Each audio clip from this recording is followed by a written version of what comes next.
JMP English Medium Saraswati Group of Education. Today I am conducting this session for SS Grade 4 Chapter number 3 Session number 3.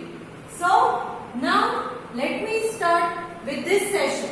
The chapter name is the Plateau and the Desert Region, and this is my session number 3 for this chapter.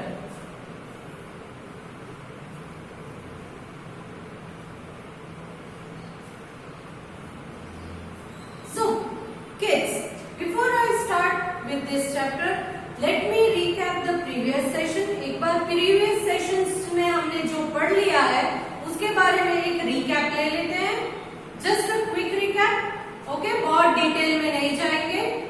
Firstly, I taught you what is the plateau region. Plateau region क्या है? It is a flat surface of land which is a bit higher than the rest of the land surrounding it. आजू बाजू की surrounding area से थोड़ा high है, मगर ऊपर जाने के बाद फिर से एकदम फ्लैट सरफेस है, तो इस रीजन को हम बोलते हैं plateau region. Then I taught you that there are many hill ranges in this plateau region. Plateau region में बहुत सारे hill ranges है. कौन-कौन से मैंने बताए थे? The Aravalli range in the northwest, Rajmahal hills in the northeast, and the eastern Ghats towards the east, western Ghats towards the west. ये सारे hill ranges हैं जो plateau region में आते हैं. Then I told you कि river Narmada, हमने आपको एक मैप भी दिखाया था. रिवर नर्मदा जो है वो पूरे प्लेट्यू रीजन को 2 पार्ट्स में डिवाइड करती है. बीच में से वो रिवर नर्मदा जाती है, इसलिए प्लेट्यू रीजन 2 हिस्सों में बट गया है, डिवाइड हो गया है. कौन कौन से थे वो 2 हिस्से? Yes, first one central highland which is towards the northern part, ऊपर नर्मदा रिवर के ऊपर के हिस्से को, एंड नीचे का सदर्न पार्ट जो है it is called Deccan plateau. Okay, central highlands towards the north of Narmada river and Deccan plateau towards the south of river Narmada. Now then central highlands में अगेन 2 पार्ट्स है. सेंट्रल हाईलैंड जो रिवर नर्मदा के ऊपर वाला हिस्सा है, नॉर्थ वाला हिस्सा, उसमें अगेन 2 पार्ट्स मैंने बोला था. एक है Malwa plateau which is in the central part of India, and other is Chota Nagpur plateau which is in the eastern part में. तो सेंट्रल हाईलैंड में मैंने बोला था कि 3 रिवर्स है. सेंट्रल हाईलैंड में 3 रिवर्स है, Chambal, Betwa and Son. Okay, and they flow towards the northward and join river Ganga and Yamuna. North की तरफ फ्लो होती है ये रिवर्स, और वहां जाके रिवर गंगा और यमुना में जॉइन हो जाती है. Then river Narmada and Tapti begin in the Vindhya hills and flow towards the Arabian Sea. Vindhya जो हिल्स है वहां से रिवर नर्मदा एंड तप्ती, ये 2 रिवर्स फ्लो होती है, और ये फ्लो होके टुवर्ड्स द वेस्ट जाकर ये अरेबियन सी में जॉइन हो जाती है. ये 2 ऐसी रिवर्स है जो वेस्टवर्ड फ्लो होती है, बाकी की reverse they flow towards the east. तो ये आपको याद रखना है. देन मालवा प्लेट्यू में मैंने आपको बोला था Malwa plateau is in the centre. River Narmada है, रिवर नर्मदा के बाद ऊपर जो आएगा वो है विंध्या हिल्स. विंध्या रेंज जो है वो रिवर नर्मदा की नॉर्थ में आता है. रिवर नर्मदा के नॉर्थ में विंध्या रेंज, उसके बाद मालवा प्लेट्यू, और मालवा प्लेट्यू जहां खत्म होता है वहां आता है Aravalli hill range. Aravalli hill range आता है. तो अरावली रेंज और विंध्या रेंज के बीच के हिस्से को कहते हैं मालवा प्लेट्यू. मालवा प्लेट्यू की स्पेशलिटी क्या है? मालवा प्लेट्यू में ब्लैक सॉइल है जो very good for growing cotton and oil seed. Good for growing cotton and oil seed. Oil seed और कॉटन बेस्ट ग्रो होता है मालवा प्लेट्यू में. दूसरा पार्ट था Chota Nagpur plateau which is towards the east. इस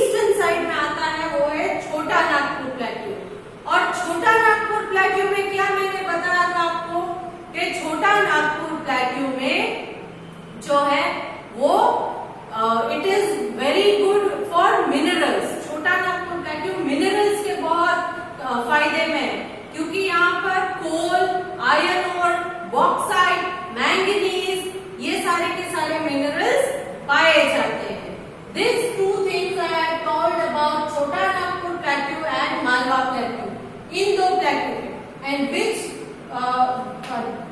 to which plateau region do they consist? ये जो reason है वो किस में आएंगे? It comes under the central highland. Central highland के ही ये दो अलग अलग पार्ट्स हैं। देन ये तो हुआ रिवर नर्मदा के ऊपर का हिस्सा, that is towards the north of river Narmada. Now river Narmada के नीचे का जो हिस्सा है towards the south of river Narmada, वो है Deccan plateau region. River Narmada के साउथ वाला जो हिस्सा है उसमें आएगा Deccan plateau region. Deccan plateau region में क्या मैंने आपको समझाया था? What did I teach you in Deccan plateau region? First and most important thing is that Deccan Plateau is the largest plateau in India. Deccan Plateau is the largest plateau in India. Correct? Then I taught you that after river Narmada, when you come towards the south, you get Satpura range. जैसे river Narmada के ऊपर north में जाओगे तो Vindhya range है, वैसे ही river Narmada के south में आओगे तो सबसे पहले आएगा सातपुरा रेंज। ये भी एक हिल रेंज है। ओके, देन ये छोटा नागपुर प्लेट्यू है, उसमें ऊपर की तरफ है वो सातपुरा रेंज है। Towards the west you have Western Ghat, towards the east you are having Eastern Ghats. Okay, so from three sides the hill ranges are there in this Deccan Plateau region. Now in western in western Ghat you are having three important hills. Western Ghat में मैंने आपको तीन important hills के बारे में समझाया था। कौन सी थी वो? Yes, Nilgiri hills, अनाईमलाई hills and the Cardamom hills. Nilgiri hills, अनाईमलाई hills and the Cardamom hills. ये तीन hills जो है वो यहाँ पर वेस्टर्न घाट्स में है। Okay? Then I also told you that eastern Ghats are not as continuous as western Ghat. Eastern Ghat जो है वो western Ghat continuity में आते हैं, बहुत सारे hills लाइन में हैं, मगर eastern Ghat में continuity नहीं है। There is no continuity in eastern Ghat. And the hills are also not as big as the western Ghat. और ईस्टर्न घाट के हिल्स भी वेस्टर्न घाट जितने बड़े नहीं हैं। So this much part we have covered in our previous session. So in this session I am going to explain you regarding the rivers and the importance of plateau region. Rivers of plateau region and importance of plateau region I am going to explain you in this session. So before starting this session I would like to represent a map. Okay, so with the help of this map, I am going to explain you regarding the rivers and the importance of plateau region. So shall we start today's session? Okay. Now, firstly the rivers. The river of south are fed by rain. South मतलब नीचे का हिस्सा। India के नीचे का जो हिस्सा है उसे साउथ इंडिया कहते हैं। यहाँ की रिवर्स जो है साउथ इंडिया की वो रेन फेड है। रिवर्स में टू टाइप्स होते हैं, एक है रेन फेड, एक है स्नो फेड। स्नो फेड का मतलब क्या है कि उन रिवर्स में जो पानी आता है वो स्नो मेल्ट होने के बाद या बर्फ पिघलने के बाद आता है। Okay, rain fed are those rivers which are watered by the rain water. तो ये रेन फेड रिवर का मतलब ये है कि उन रिवर्स में पानी जो है वो बारिश का पानी ही आता है। ओके, बारिश का पानी आता है उन रिवर्स में, बर्फ पिघलने से पानी नहीं आता है। नॉर्थ इंडिया की जो रिवर है यहाँ नॉर्थ इंडिया की, तो इन रिवर्स में क्या होता है, हिमालयन रीजन में जो माउंटेन्स है इन माउंटेन्स का स्नो मेल्ट होके then the snow converts into water and this river start flowing. But in south India as there are no snow covered mountains, south India में कोई भी स्नो कवर्ड माउंटेन नहीं है, इस वजह से यहाँ की रिवर्स जो है साउथ इंडिया की ये प्योरली रेन फेड ही है, सिर्फ बारिश का पानी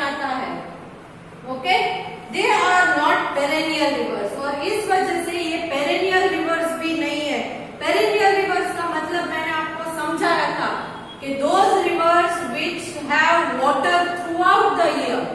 Throughout the year जिन रिवर्स में पानी होता है उन्हें पेरिनियल रिवर कहते हैं, मगर ये साउथ इंडिया की रिवर्स पेरिनियल रिवर नहीं है, क्योंकि जैसे जैसे उसमें से पानी ड्राई होते जाता है, खत्म होते जाता है, तो वो रिवर सूख जाती है जब तक कि नेक्स्ट रेनी सीजन नहीं आती। नेक्स्ट रेनी सीजन में जब रेन आता है तब उनमें फिर से पानी आ जाता है। Okay, so throughout the year इनमें से कुछ रिवर नहीं होती है, they are not perennial. South India की रिवर्स पेरेनियल नहीं है। I hope you understood this point, it is very important point. Okay, now they are flooded with water during and after rainy season. During rainy season and after rainy season, मतलब rainy season के वक्त और रेनी season के बाद, immediately बाद, उनमें बहुत सारा फ्लडेड विथ वाटर।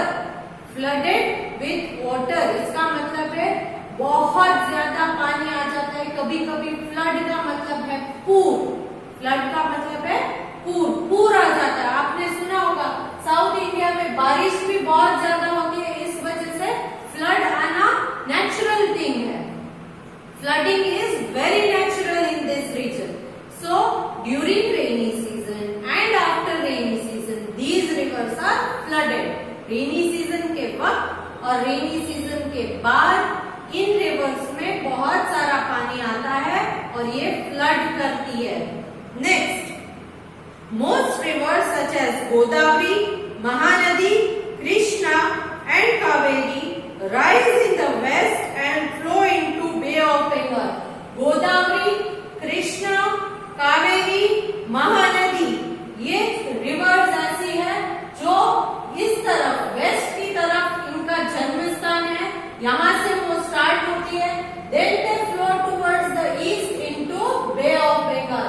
ये बे ऑफ बंगाल है, दिख रहा है बे ऑफ बंगाल। तो ये रिवर जो है गोदावरी, कृष्णा, कावेरी, महानदी, ये सारे रिवर इस तरफ से स्टार्ट होती है and flow towards the east into Bay of Bengal, फिर बे ऑफ बंगाल में जाके मिल जाती है, मिक्स हो जाती है। This is because Deccan plateau slopes from west to east. ये क्यों ऐसा होता है? क्योंकि डेक्कन प्लेट्यू का जो रीजन है, यहाँ आप देख रहे हो ये डेक्कन प्लेट्यू है साउथ में, करेक्ट? ये दिख रहा है येलो पार्ट, तो ये इधर आएगा। तो ये डेक्कन प्लेट्यू का जो रीजन है वो इस तरफ टुवर्ड्स द वेस्ट थोड़ा हाई है, टुवर्ड्स द ईस्ट थोड़ा लो है, तो इस तरह से स्लोप आ जाता है। स्लोप वेस्ट में हाई है, ईस्ट में लो है, तो स्लोप है तो पानी इस तरह ज्यादा फ्लो करेगा, it flows towards the east.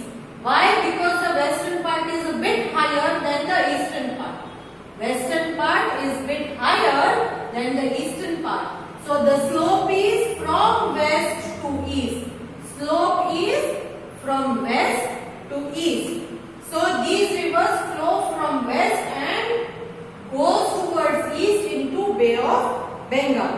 The Narmada and Tapti are the only rivers which flow from east to west into the Arabian Sea. Narmada and Tapti ये दो ही ऐसी रिवर है, ये इधर नर्मदा आती है, इधर Tapti. Narmada and Tapti are the only two river which flow towards west into Arabian Sea. ये इस तरफ का जो पार्ट है ये अरेबियन सी है, तो Narmada and Trupti westward flow होके अरेबियन सी में ज्वाइन होती है। Dams have been built on the rivers to store water. इन सारी रिवर्स के in between them or you can say on them, उन रिवर्स पर डैम्स को कंस्ट्रक्ट किया जाता है। Why? To store water. रिवर जो है उसमें पानी फ्लो होते ही रहता है, continuous water will keep flowing right in rivers. But if all the water flow, सारा का सारा पानी अगर फ्लो होकर अरेबियन सी में या बे ऑफ बंगाल में चला जाएगा तो फिर आप क्या यूज करोगे? Correct? Because Arabian Sea, Bay of Bengal ये सारे के सारे ओशियंस एंड सी है विच आर सॉल्टी वाटर, तो ये सॉल्टी वाटर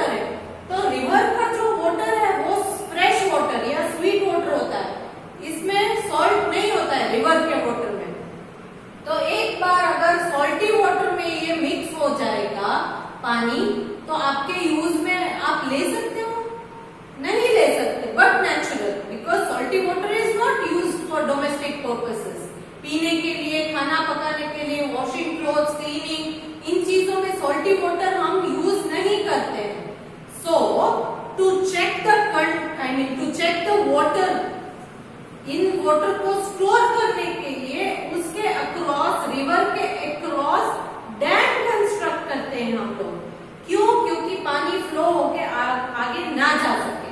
आपने अगर देखा होगा कि पानी फ्लो कर रहा है, बीच में अगर आप कुछ रख दो तो वो पानी फ्लो होना बंद हो जाएगा, correct? That will stop flow of water. If you keep something in between the flow of water, it will stop the flow of water, और वो पानी वहां पर जमा होने लगेगा। अगर आपने डैम कंस्ट्रक्ट नहीं किया है तो क्या होगा? पानी फ्लो होके आगे चला जाएगा, और पूरा का पूरा पानी अगर फ्लो हो जाएगा, then the river will get dried up, पूरी नदी सूख जाएगी। अगर सारा पानी चला गया और फ्लो होके रिवर ओशियन या सी में मिक्स हो गया, then the river will be dried. So to store the water you have to construct dam. Water को स्टोर करने के लिए डैम का कंस्ट्रक्ट होना बहुत जरूरी है। Dams have been built on the rivers to store water. They help in irrigation and also provide electricity. अब ये stored water जो है डैम में, इससे क्या होगा? It helps in irrigation. Irrigation का मतलब क्या है? खेती। Farmers use this water to water their fields. अपनी फील्ड में पानी डालने के लिए काम आता है ये पानी। डोमेस्टिक पर्पस में भी हम लेते हैं। Domestic purpose means at your home for drinking, cooking, cleaning, washing, all these are domestic purposes, correct? So this water is used for irrigation and also for electricity. Electricity का मतलब क्या है? कि इससे इलेक्ट्रिसिटी जनरेट की जाती है। इस वाटर से, स्टोर्ड वाटर से इलेक्ट्रिसिटी जनरेट की जाती है, बनाई जाती है। ये हम फैन, लाइट सब यूज करते हैं ना इलेक्ट्रिसिटी से। अगर इलेक्ट्रिक पावर नहीं है तो ये चलेगा? नो, नहीं चलेगा। तो इलेक्ट्रिसिटी जरूरी है, correct? So this electricity is also produced with the help of water which is stored in dam. Now the Nagarjuna Sagar Dam, for instance means example. The Nagarjuna Sagar Dam is one such dam which is situated on river Krishna. River Krishna ये एक नदी है, कृष्णा नदी। इसके across Nagarjuna Sagar नाम का एक dam construct किया है, जो इरिगेशन, इलेक्ट्रिसिटी, इन सब चीजों के लिए काम आता है। ये सिर्फ एक एग्जाम्पल है। नागार्जुन सागर डैम सिर्फ एक एग्जाम्पल है। ऐसे बहुत सारे डैम्स हैं। क्या है? बहुत सारे डैम्स हैं। तो ये जो है नागार्जुन सागर डैम, वो किस रिवर के अक्रॉस बिल्ड किया गया है? River Krishna. Okay, now there are number of waterfalls in this region. So ये नीचे का जो रीजन है, यहाँ पर बहुत सारे वाटरफॉल्स भी है। वाटरफॉल्स मीन्स क्या? एक हाइट पर से वाटर की छोटी सी स्ट्रीम ऊपर से एकदम नीचे गिरती है, देखने में बहुत अच्छा लगता है। Okay, see I am sharing a small picture of waterfall to you. Okay, तो ऊपर से पानी नीचे गिर रहा है ना, तो देखने में अच्छा लगेगा। Now a place where a stream or river falls from a high place to a low place is called waterfall. Okay? इसे हम कहते हैं waterfall. हाई प्लेस से लो प्लेस में जब पानी जो है रिवर का या छोटी सी स्ट्रीम का वो नीचे गिरता है तो उसे वाटरफॉल कहते हैं। आपने भी कभी कभी देखा होगा किसी हिल रीजन पर अगर आप गए हो और if it is rainy season, अगर रेनी सीजन है तो पानी ऊपर से नीचे गिरता हुआ आपने देखा होगा। यहाँ पर भी आप जूनागढ़ में अगर जाओ तो आपने वाटरफॉल्स देखा है, करेक्ट? वाटरफॉल देखा होगा, क्योंकि उधर गिरनार पर अगर आप जा रहे हो तो वाटरफॉल देखने को मिलते हैं कभी कभी। Next, one of the highest waterfalls in India, Jog falls. क्या है ये? Jog falls highest waterfall in India. India में सबसे हाइट वाला वाटरफॉल है ये Jog falls, JOG, Jog falls. It is located on river Sharavati in Karnataka.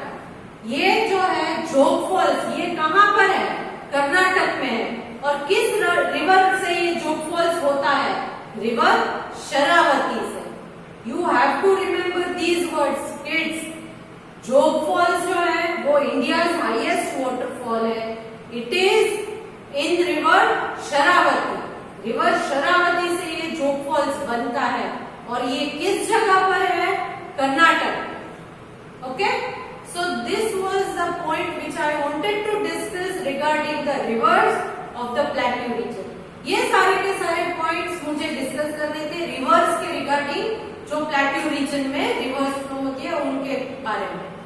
Next I am going to talk about the importance of plateau reason.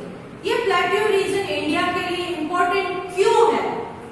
So the climate in the plateau region varies from one place to another. Plateau region का जो climate है, correct, वो एक जैसा नहीं है। सब जगह पर क्या एक जैसा ही क्लाइमेट रहेगा? ये सारा येलो पोर्शन है वो प्लेट्यू रीजन है, तो इन सारे रीजन्स में क्या एक जैसा ही क्लाइमेट रहेगा? No, it varies. Varies means there is difference. Varies means there is difference. इसमें अलग अलग क्लाइमेट है, इन सारे रीजन्स में अलग अलग क्लाइमेट्स हैं। The soil here is mostly black and red in color। और इन रीजन में, प्लेट्यू रीजन में सॉइल भी अलग अलग किस्म की है। कुछ जगह पर ब्लैक सॉइल है and in some places it is red soil. So black soil और red soil. Next, groundnut, rice, sugarcane, wheat and millets are some crops that are grown in central region। ये सारी की सारी चीजें जो मैंने बोली, groundnut, rice, sugarcane, millet, wheat, ये सारी चीजें इस जगह पर बहुत अच्छे से ग्रो होती है। Most of the people in the plateau region are farmers. ये प्लेट्यू रीजन में जितने लोग रहते हैं, सारे के सारे नहीं मगर उनमें से ज्यादातर लोग, majority of them are farmers. Farmers means those who are growing crops in their field. Crops grow करते हैं ना फील्ड में, खेती करते हैं, उन्हें फार्मर्स कहते हैं। तो प्लेट्यू रीजन में जितने लोग रहते हैं उनमें से ज्यादातर लोग फार्मर्स हैं। Okay, the western Ghats and the northeastern part of plateau have thick forest। Western Ghats and northeastern part, यहाँ पर thick forest मतलब घना जंगल है। thick forest कहाँ पर?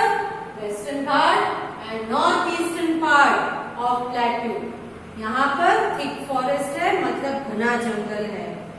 They provide valuable forest product such as different kinds of wood। ये forest में से हमें क्या मिलता है? वैल्यूएबल। वैल्यूएबल मीन्स बहुत अमूल्य वस्तुएं, जैसे कि वुड, लकड़ी मिलती है। इन लकड़ी से हम बेंचेस, डेस्क, फिर वुडन के फर्नीचर्स जो भी है, आपके घर में शायद डाइनिंग टेबल है, आपके घर के स्कूल के डोर्स, विंडो पेन्स, ये सब वुड से बनते हैं ना। So wood is used in that। Then they got fruits। Forest में से क्या मिलता है? अलग अलग प्लांट्स एंड ट्रीज ग्रो करते हैं, तो उसमें से फ्रूट्स मिलते हैं। एंड मेडिसिन्स, दवाई कैसे मिलती है? क्योंकि इन प्लांट्स में से कुछ प्लांट्स मेडिसिनल प्लांट्स हैं। इन प्लांट्स में से कुछ सब्सटेंसेस को एक्सट्रैक्ट करके, निकाल के बाद में उनकी दवाई बनाई जाती है। करेक्ट? आपने मेडिसिनल प्लांट तुलसी तो देखा ही होगा, सबके घर में है ना तुलसी। ये एक मेडिसिनल प्लांट है। क्यों? क्योंकि आपको पता होगा सर्दी होती है या गले में कुछ खराश है तो मम्मा आपको तुलसी वाला काढ़ा पिलाती होगी। कभी कभी चाय में तुलसी डालते हैं। तुलसी ऐसे ही खाओ तो भी बहुत अच्छी होती है हेल्थ के लिए। So it is medicinal plant. So you get all these things from the forest। There are large coffee, tea, pepper and rubber plantation in Nilgiri Hills। Nilgiri hills मैंने बताया था ना आपको, नीलगिरी हिल्स वेस्टर्न घाट में है।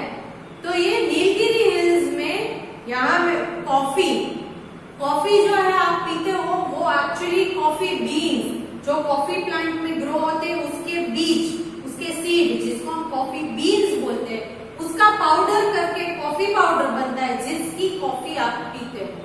तो ये कॉफी, फिर टी, चाय पत्ती, पेपर मतलब आपने सुना होगा कि काले मिरी होते हैं, ब्लैक पेपर, मरी गुजराती में बोलते हैं मरी, करेक्ट। ये पेपर, ये सारे के सारे, और रबर प्लांटेशंस, प्लांटेशंस का मतलब क्या है?